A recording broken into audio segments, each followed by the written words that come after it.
Exodus 21. These are the regulations you must present to them.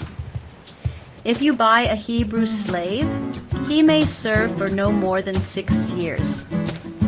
In the 7th year, he must be set free, and he owes nothing for his freedom. If he was single when he became a slave, he will leave single. But if he was married when he became a slave, his wife will be freed with him. But if the slave declares, "I love my master, my wife, and my children. I don't want to go free," then his master must bring him before God. He must lead him to the door or the doorpost and pierce his ear with an awl. Then he will be a slave for life. If a man sells his daughter as a slave, she will not be freed at the end of 6 years as the men are. If the master is not pleased with her, he must allow her to be bought back. He is not allowed to sell her to foreigners, since he has betrayed her. If he arranges for her to marry his son, he may no longer treat her as a slave girl. If he marries another woman, he must still provide his first wife with food, clothing, and marital rights. If he fails in any of these 3 ways, she may leave as a free woman without making any payment. Anyone who hits someone hard enough to cause death must be put to death. But if it was an accident and God allowed it to happen, the guilty person may flee to a designated place of safety.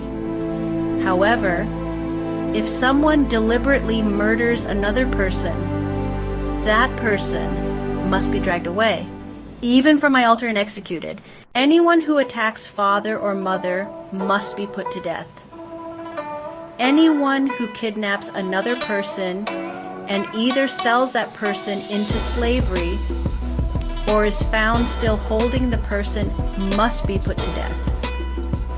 Anyone who curses father or mother must be put to death.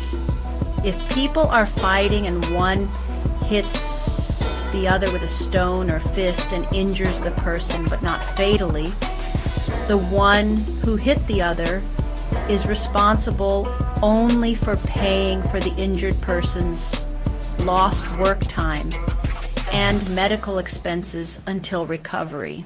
If a man beats his male or female slave, and the slave dies as a direct result, the master must be punished. But if the slave recovers after a day or 2, then the master should not be punished, since the slave is his property. If people are fighting and one of them accidentally hits a pregnant woman, and she gives birth prematurely, but there is no further injury, the guilty person must pay the compensation demanded by the woman's husband and determined by the judges. But if there is further injury, the payment must be a life for a life, eye for eye, tooth for tooth, hand for hand, foot for foot, burn for burn, wound for wound, bruise for bruise. If a man hits his male or female slave in the eye and destroys it, he must let the slave go free to compensate for the eye. If he knocks out a tooth of his male or female slave, he must let the slave go free to compensate for the tooth. If an ox gores a person to death, it must be stoned, and its meat must not be eaten, but the owner will not be held liable. If, however, the ox has been known to gore people in the past, and the owner has been warned but has failed to keep it under control, and then it kills someone, the ox must be stoned, and the owner must also be put to death. However, if the dead person's family accepts payment, the owner may pay a ransom and be spared. If the ox gores a boy or girl, the same law applies. If the ox gores a slave, male or female, the owner must pay the slave's owner 30 pieces of silver, and the ox must be stoned.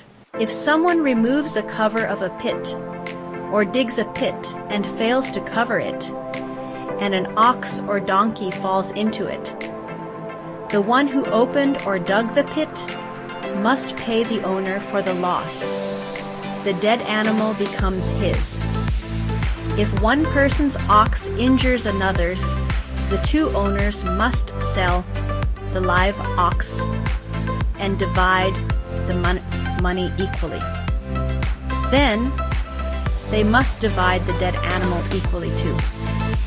However, if the ox has been known to gore people in the past, and the owner has been warned but has failed to keep it under control, the owner must pay in full for the dead animal, and the dead animal becomes his.